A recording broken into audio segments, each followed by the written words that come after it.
Hello everyone, welcome back to my channel. কেমন আছে সবাই? আশা করব সবাই খুব ভালো আছে, সুস্থ আছো। আমার চ্যানেলের নতুন একটা ভিডিওতে সবাইকে স্বাগত জানাচ্ছি। বন্ধুরা, আজকে সাংসারিক 9টা ইউজফুল কিচেন টিপস তোমাদের সঙ্গে শেয়ার করব। আশা করছি প্রত্যেকটা টিপস তোমাদের অনেক কাজে লাগবে। প্রথম যে টিপসটা আমি তোমাদের সঙ্গে শেয়ার করব, শাড়ি পরতে আমরা মেয়েরা কম বেশি সবাই ভীষণ ভালোবাসি। আর শাড়ি পরতে গেলে একটু সমস্যার মধ্যে পড়তে হয়।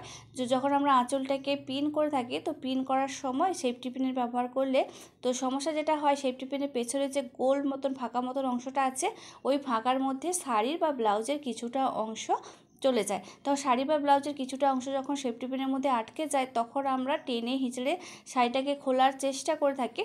জোর করে যখন আমরা সেফটি পিনটা খুলতে চাই, খুলতে গেলে দেখা যায় শাড়ি বা ব্লাউজের কিছুটা করে অংশ ছিঁড়ে যায়। তো ছিঁড়ে গেলে তো জিনিসটা নষ্ট হয়ে গেল। সেই জন্য তোমরা কি করবে, তার জন্য দুটো টিপস তোমাদের সঙ্গে শেয়ার করছি। প্রথম যে টিপসটা আমি তোমাদের সঙ্গে শেয়ার করব, তো দেখো এই ধরনের ছোট্ট ছোট্ট পুঁতিগুলো আমাদের বাড়িতেই তো থাকে। আর এই ছোট্ট পুঁতি একটা নিয়ে যদি আমরা সেফটি পিনের প্রথমে আটকে নিই, মানে গলিয়ে দিই সেফটি পিনের মধ্যে, তারপরে যদি এই সেফটি পিনটা দিয়ে পিন করে থাকি, তাহলে শাড়ি বা ব্লাউজের একটু অংশ ওই পেছনের ফাঁকাতে মধ্যে ঢুকে যাবে না। তার ফলে ছেঁড়ারও কোনো চান্স থাকবে না। আর 2 নম্বর আরও একটা কাজ করতে পারো, নেল পালিশ নেবে। আর নেল পালিশ দিয়ে দেখো সেফটি পিনের পেছনটায় যে ফাঁকা অংশটা আছে, নেল পালিশ দিয়ে আর এইভাবে করে ভরাট করে দেবে। তো এরপর দেখো নেল পালিশটাকে শুকনো করতে দিতে হবে। তো শুকনো হয়ে যাওয়ার পরে আমি তোমাদেরকে পিন করে দেখাচ্ছি। এইভাবে করে যদি একটু নেল পালিশ লাগিয়ে নিই, তাহলে এর ফাঁকা অংশটা দেখো একদম বন্ধ হয়ে গেছে। তার ফলে শাড়ি বা ব্লাউজের কোনো অংশই ওই ফাঁকা অংশের মধ্যে যেতে পারবে না। আর তার ফলে কোনোভাবে আটকে যাওয়ারও চান্স থাকবে না।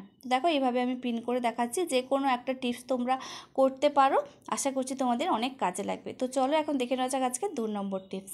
আমরা যখন অনেক দিনের জন্য বাইরে বেড়াতে যাই, কিংবা দেশের বাড়িতে ফিরে যাই, তখন আমরা কি করি, বাড়িতে বিশেষ করে খাওয়ার জিনিসগুলো শেষ করে যাওয়ার চেষ্টা করে থাকি। কিন্তু অনেক সময় দেখা যায় কিছুটা যদি আটা এইরকমভাবে থেকে যায়, এই আটাটা নর্মাল যদি এমনি আমরা রেখে দিয়ে চলে যাই, তখন ফিরে এসে দেখবে এই আটার মধ্যে পোকা লেগে আছে। আর পোকা লেগে যাওয়া মানেই আটাটা নষ্ট হয়ে যাবে আর আমাদেরকে ফেলে দিতে হবে। এই পোকাটা তো আমরা কোনোভাবেই কাজে ব্যবহার করতে পারবো না। ফেলে দেওয়া মানে বেকার আমাদের অপচয়। তো তার জন্য তোমরা কীভাবে এই আটাটাকে স্টোর করে রেখে আসবে আর কোনোভাবেই পোকা লাগবে না, তো তার জন্য নিয়ে নিতে হবে লবণ। তো অল্প করে একটু লবণ নিয়েছি, আটার পরিমাণ দেখে তোমরা লবণটা নেবে।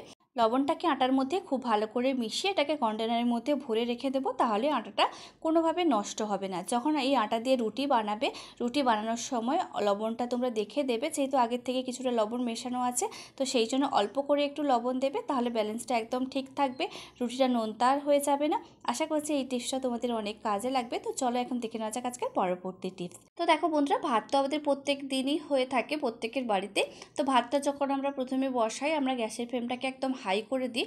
আর ভাত হাঁড়িটা যখন ফুটে ওঠে, তখন ফ্যানটা যেহেতু উতরে পড়ে যায়, তখন আমরা কি করি, ভাতের যে হাঁড়ির যে ঢাকনাটা আছে, তো ঢাকনাটা খুলে এইভাবে করে আমরা রেখে দিই। তো এইভাবে করে যদি ভাত হাঁড়িটাকে রেখে দিই, এইভাবে করে যদি হয়, তাহলে বেকার অনেকটা গ্যাস কিন্তু আমাদের অপচয় হয়ে যায়। তো কিভাবে তোমরা করবে, ভাত হাঁড়িটা যখন ফুটে উঠবে, তোমরা কি করবে, গ্যাসের ফ্লেমটাকে একদম লো করে দেবে, ঠিক আছে?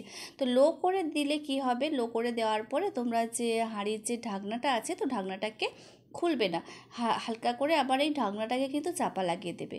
তাহলে কি হবে, ভাতটা অনেক তাড়াতাড়ি হয়ে যাবে, গ্যাসের খরচটা অনেকটা কমে যাবে। বেকার বেকার যে গ্যাসটা অপচয়, এই অপচয় আর হবে না। দেখো বন্ধুরা, যে কোনো জিনিস যদি আমরা একটু ঢাকনা দিয়ে রান্না করে থাকি, তাহলে অনেক তাড়াতাড়ি হয়ে যায়। এইভাবে করে যদি ভাতের হাঁড়ির ঢাকনাটা না খুলে আমরা যদি ঢাকা দিয়ে রাখি, তাহলে ভাতটা অনেক তাড়াতাড়ি হয়ে যাবে। আর খোলা রেখে দিলে অনেকটা সময় লেগে যায়। অনেকটা সময় লাগা মানে গ্যাসের খরচটাও অনেকটা হয়ে যায়। বেকার এইভাবে করে গ্যাসটাকে অপচয় না করে, এইভাবে করে যখন ফুটে উঠবে, ভারী ঢাকনাটাকে হালকা করে একটু দেখো ফাঁকা রেখে মোটামুটি এইভাবে করে ঢাকনা দিয়ে গ্যাসের ফ্লেমটাকে একদম লো করে দেবে, দেখবে অনেক তাড়াতাড়ি ভাত রান্না হয়ে যাবে।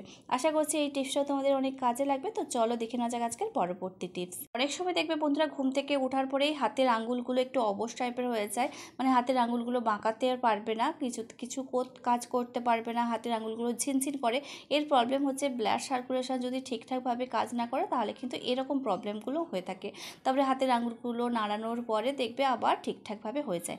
তোমরা মাঝে মধ্যে এই টিপসটা অ্যাপ্লাই করতে পারো। তো দেখো, এই যে কাপড়ের যে চিমটে, কাপড়ে আটকানোর জন্য যে চিমটেগুলো আমরা ব্যবহার করে থাকি, তো সেই চিমটেগুলো নেবে আর প্রত্যেকটা আঙুলের একদম মাথাতে, মানে নখের ওপরে তোমরা এইভাবে করে চিমটেটাকে লাগিয়ে 5-7 মিনিট রেখে দেবে।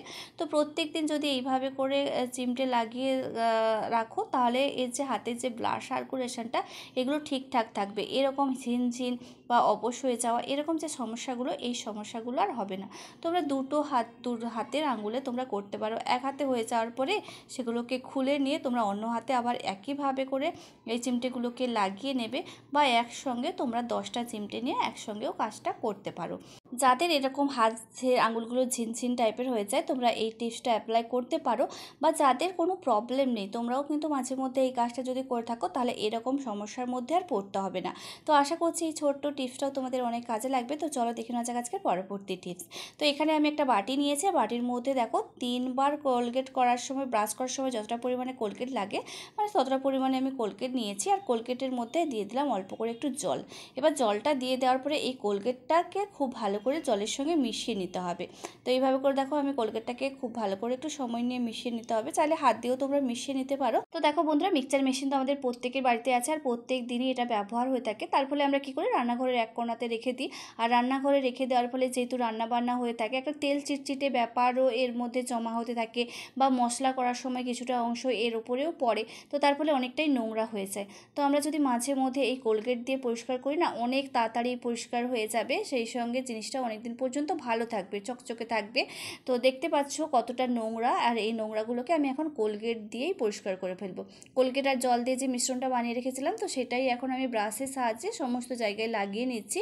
লাগিয়ে নেওয়ার পরে এই ব্রাশটা দিয়ে হালকা করে একটু ঘষে দেবো, দেখবে একদম নতুনের মতন ঝকঝক হয়ে যাবে। শুধু মেশিনটা নয়, এর যে ওয়্যারটা আছে, ওয়্যারের মধ্যেও কিন্তু একটা তেল চিটচিটে ব্যাপার চলে আসে। তো সেটাকেও আমি একইভাবে এই কোলগেট আর জল দিয়ে যে মিশ্রণটা বানিয়েছিলাম সেটা দিয়ে পরিষ্কার করে নিলাম। পরিষ্কার করে নেওয়ার পর দেখো একটা শুকনো কাপড় দিয়ে ব্যাস মুছে নিচ্ছি। মুছে নিলে একদম মানে ক্লিন হয়ে যাবে। কতটা পরিষ্কার হয়েছে দেখে তোমরা নিশ্চয়ই বুঝতে পেরে গেছো, একদম নতুনের মতন ঝকঝক করছে। আমার কিন্তু এটা মিক্সচার মেশিনটা 5 বছর হয়ে গেছে। তো 5 বছরের মেশিনটা দেখো একদম নতুনের মতন একদম ঝকঝক করছে। তোমরা এইভাবে করে পরিষ্কার করে নেবে। পরিষ্কার করে নেওয়ার পরে এর যে ওয়্যারটা আছে, ওয়্যারটাকে তোমরা এইভাবে করে পেঁচিয়ে একটা ক্লিপের সাহায্যে আটকে দেবে, তাহলে আর এদিক ওদিক হবে না ওয়্যারটা। তারপর দেখো আমি একটা হচ্ছে পুরনো গেঁজি নিয়েছি। এরকম মানে একটু আধটু ছিঁড়ে গেছে বা কালার চটে গেছে, এরকম গেঁজি আমরা ফেলে দিই বা বিভিন্ন কাজেও ব্যবহার করে থাকি, মোছামুছির কাজে। তো এরকম দেখে একটা আমি গেঁজি নিয়েছি। এর ওপরের দিকে গোলার দিকে যে অংশটা আছে, তো গোলার হাতার অংশটুকু আমি একটু ধরে নিয়েছি, হাত দিয়ে কুচকুচ করে ধরে নেওয়ার পর দেখো টাইট করে একটু দড়ির সাহায্যে বেঁধে নিচ্ছি। তো আর কিছুই করতে হবে না, একটু দড়ি দিয়ে উপর দিকটা বেঁধে দিলেই আমার কাজটা একদম রেডি হয়ে যাবে। তো কি বানালাম এটা দেখো। আর গেঞ্জিটাকে উল্টো করে এই কাজটা করবে। তারপর দেখো আমি সোজা করে নিয়েছি, ঠিক আছে। উল্টো করে গেঞ্জিটাকে বেঁধে নিয়েছি, বেঁধে নেওয়ার পর গেঞ্জিটাকে সোজা করে দিলাম। তো এটা একটা হচ্ছে মিক্সচার মেশিনের খুব সুন্দর একটা কভার তৈরি হয়ে গেল। দেখো সেলাই বা কোনো কিছু কাটিং কোনো কিছু করতে হলো না, একটা গেঞ্জি দিয়ে কত সুন্দর কভার হয়ে গেল। আর এইভাবে করে যদি কভার একটা পরিয়ে রেখে থাকি, তাহলে ধুলো ময়লা বা একটা যে তেল চিটচিটে ব্যাপার রান্নাঘরে থাকার ফলে তো এরকম কোনো কিছু আর হবে না। তো দেখো কত সুন্দর এর কভার হয়ে গেল একটা পুরনো গেঁজিতে। ব্যাস এইভাবে করে রান্নাঘরের এক কোণাতে রেখে দাও, আর কোনোভাবেই নোংরাও পড়বে না। আর নোংরা না পড়ার ফলে আমাদের খাটনিটাও অনেকটা কমে যাবে। তো চলো এখন দেখে নেওয়া যাক আজকের পরবর্তী টিপস। গ্যাস সিলিন্ডার যখন একদম খালির পর্যায়ে চলে আসে, তখন আমাদের মনের মধ্যে একটা টেনশন হতেই থাকে, এই বুঝি রান্না করতে করতে গ্যাসটা শেষ হয়ে গেল। তখন একটা যদি সিলিন্ডার থাকে আর রান্না করতে করতে যদি গ্যাসটা শেষ হয়ে যায়, তখন তো আমাদেরকে সমস্যার মধ্যে পড়তে হয়। যাতে এরকম কোনো সমস্যার মধ্যে পড়তে না হয়, কিভাবে তোমরা কতটা গ্যাস আছে বুঝবে, সেটা যদি আগের থেকে আমরা বুঝতে পারি তাহলে অনেকটাই সুবিধা হয়। অনেক সময় আমরা কী করি, সিলিন্ডারকে একটু নাড়িয়ে দেখি যে কতটা গ্যাস আছে, কিন্তু সেভাবেও কোনোভাবে মানে বোঝাও যায় না যে এর মধ্যে কতটা গ্যাস আছে। তো কিভাবে তোমরা সিলিন্ডারের মধ্যে কতটা গ্যাস আছে খুব সহজে বুঝতে পারবে, তো তার জন্য দুটো টিপস আজকে তোমাদের সঙ্গে শেয়ার করছি। প্রথম যে দেখো টিপসটা আমি তোমাদের সঙ্গে শেয়ার করব, নিয়ে নিতে হবে একটা সুতির কাপড়। আর সেই সুতির কাপড়টাকে একটু জল দিয়ে ভিজিয়ে নেব। ভিজিয়ে নেওয়ার পরে এক্সট্রা যে জলটা আছে, সেই এক্সট্রা জলটাকে নিচে ঝরিয়ে নেব। ঝরিয়ে নেওয়ার পর দেখো সুতির কাপড়টাকে আমি গ্যাস সিলিন্ডারের মধ্যে খুব ভালো করে এইভাবে করে দেখো জড়িয়ে দিচ্ছি পুরোটার মধ্যে। আর সিলিন্ডারের গায়ে যাতে কাপড়টা লেগে থাকে সেই জন্য হাত দিয়ে একটু চেপে চেপে দিলাম। তো দেখো বন্ধুরা, রান্নার যে সিলিন্ডার, তো সিলিন্ডারটা ভরা থাকে কিন্তু এলপিজি বা হচ্ছে লিকুইফাইড পেট্রোলিয়াম গ্যাসে। আর এই গ্যাস ভরা অংশটা কী হয়, উষ্ণতা খালি অংশের তুলনায় কিছুটা হলেও কম থাকে, ফলে এই অংশে ভিজিয়ে রাখা যে ভেজা কাপড় সেটা তুলনামূলকভাবে দ্রুত শুষ্ক হয়ে যায়, আর বাকি যে অংশটা সেটা কিন্তু ভেজাই থেকে যায়। সেই জন্য মানে গ্যাস ভর্তি যেটুকু অংশ আছে সেইটুকু অংশের কাপড়টা তাড়াতাড়ি শুকনো হয়ে যাবে, বাকি অংশের কাপড়গুলো কিন্তু তুলনামূলকভাবে অনেকটাই ভেজা থাকবে। এইভাবে করে শুকনো কাপড়ের সাহায্যে খুব সহজেই আমরা বুঝে ফেলতে পারবো যে আমাদের সিলিন্ডারের মধ্যে কতটুকু গ্যাস রয়েছে। আর তারপরে রান্না করার সময় আর টেনশনের মধ্যে পড়তে হবে না, এই বুঝি শেষ হয়ে গেল বা এই বুঝি শেষ হয়ে গেল। তাহলে আগের থেকে আমরা একটু সাবধানতার সহিত কাজটা করলে তাহলে রান্না করতে করতে আর গ্যাস ফুরিয়ে যাবে না, আর আমাদেরকে টেনশনের মধ্যেও পড়তে হবে না। তো আরও একটা টিপস তোমাদের সঙ্গে শেয়ার করব, কিভাবে তোমরা সিলিন্ডারে আরও কতটা গ্যাস আছে তোমরা এইভাবে করেও তোমরা বুঝে ফেলতে পারো। পরবর্তী টিপসটার জন্য নিয়ে নিচ্ছি হচ্ছে ভেজা কাপড়, আর ভেজা কাপড়টা দিয়ে গ্যাস সিলিন্ডারের চারপাশ একটু ঘুরে ঘুরে সমস্ত জায়গা ভিজিয়ে দেবো। তো ভিজিয়ে নেওয়ার পরে খুব বেশি সময় অপেক্ষা করবে না, মানে 20 সেকেন্ডের মতন অপেক্ষা করলে 20 বা 30 সেকেন্ড অপেক্ষা করবে। অপেক্ষা করলে দেখবে যেই অংশটা গ্যাস ভর্তি রয়েছে তো সেই অংশটা অনেক তাড়াতাড়ি শুকিয়ে যাবে, আর সমস্ত অংশটাই শুকোবে, কিন্তু গ্যাসের যে খালির অংশটুকু সিলিন্ডারে তো সেটা শুকনো হতে একটু দেরি হবে, আর গ্যাস ভর্তি অংশটা অনেক তাড়াতাড়ি শুকিয়ে যাবে।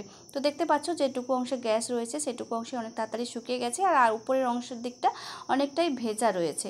তো আশা করছি আজকের প্রত্যেকটা টিপস তোমাদের ভালো লেগেছে। কোন টিপসটা সবথেকে বেশি ভালো লাগলো অবশ্যই কমেন্ট করে জানিও। তোমরা ভালো থেকো, সুস্থ থেকো, দেখা হচ্ছে তোমাদের সঙ্গে পরবর্তী এক নতুন ভিডিওতে। চ্যানেলে যদি নতুন হয়ে থাকো তাহলে অবশ্যই চ্যানেলটাকে সাবস্ক্রাইব করো এই ধরনের ছোটো ছোটো টিপসের ভিডিও পাওয়ার জন্য।